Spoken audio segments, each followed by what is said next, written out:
So what we did is we used an experimental design, and this was one of those great opportunities in research which come very, very rarely, where you get to use a psychological process called experimental design. It's a very robust method, and it enables you to actually test a claim rather than just look at differences between population numbers. So what we wanted to do is we wanted to test the consumer recall of phone names was significantly higher when a phone name was used than when a phone number was used, and we also wanted to test the preference of phone names over phone numbers. So what we did is we did as I mentioned, experimental design. Large sample, 1,200 people. We had them in two groups of 600. They were matched demographically, so essentially they were identical in all ways, except for what they saw. We used a number of different advertising mediums, from print to TV to radio, and also outdoor. And what we did is we didn't just show one group phone names and one group phone numbers, we mixed them up. So we wanted to be very, very careful about how we constructed these samples to make sure there was absolutely no bias. So each of these samples actually saw phone names and phone numbers, and then we tested the recall against them at a later date. So both of them saw phone names and phone numbers. They saw 4 ads in total, and it was in a clutter reel. They knew there was no line of questioning revealed until they'd actually completed the process. So essentially they were blind to the process. Okay, so this is what we actually showed them. So you can see we had a 1-800 travel versus a 1-800 402 070. We showed a TVC, and essentially at the end, the closing shot of the execution had either 1300 228, etc. Versus real estate.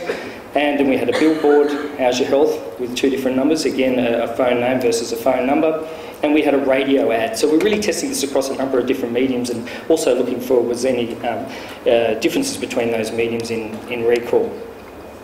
So what we did is we then asked them, well, now that you've seen the reel, can you recall any of the numbers that featured in the TVCs?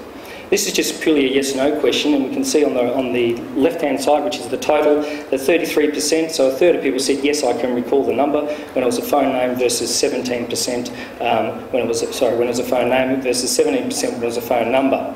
And you can see on the right-hand side the results for each of the executions. So you can see that it actually varies quite differently between those executions, with the highest being the travel print ad. So that in itself points to the fact that phone names are more memorable, but it doesn't really tell us the whole story. So we then actually got them to type in what the number was, and you can see there that 24% on average across the 4 executions were able to recall the phone name exactly, and only 5% of people were able to do that when it was a phone number. This is a multiplier effect about 4.5 times, and leads us to the claim that a phone name is 4.5 times more memorable than a phone number.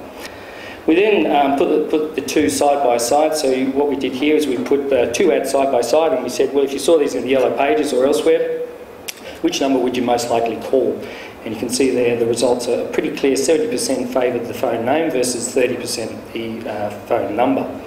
So in conclusion, phone names are easy to remember than phone numbers, as measured through the spontaneous recall across a number of different executions and across a number of different mediums. 4.5 times on average, but can be up to 8 times. So of course it's going to vary by execution and medium. But overall, at this stage, from the data we have, it's looking like it's around about 4.5 times overall. And consumers are more likely to call a phone name than a phone number when they're presented with both. A phone number is more likely to be expected. These are some other findings which I haven't presented, but I just want to share with you quickly. So consumers, to some extent, anticipate a phone name once they're exposed to the concept. And we're doing some more work as we speak around decay levels, and we're seeing that result coming through strongly on the early data we've got. So the opportunity for phone names is greatest amongst consumers aged under 55 years of age. It is still better, I need to say, with the older age groups. It's around 2.5 times the recall, but the ratio increases significantly as we move into the younger consumers, to 6.2 times for the 35 to 54 and a whopping 8.8 times for the under 35. So they have a preference, but they're also better at recalling those numbers. And of course the younger consumers are more likely to prefer the phone name than their older counterparts. So in conclusion, I guess from our perspective, looking at this data, it's difficult not to recommend a phone name over a phone number. The data is extremely compelling, and I might just add also that I don't have any vested interest in phone names. I'm not a director of phone names or a shareholder. I'm not even being paid to speak today. I really just wanted to share these results with you because it's not that often in market research that we see overall such compelling results. And so I would definitely recommend phone names to you.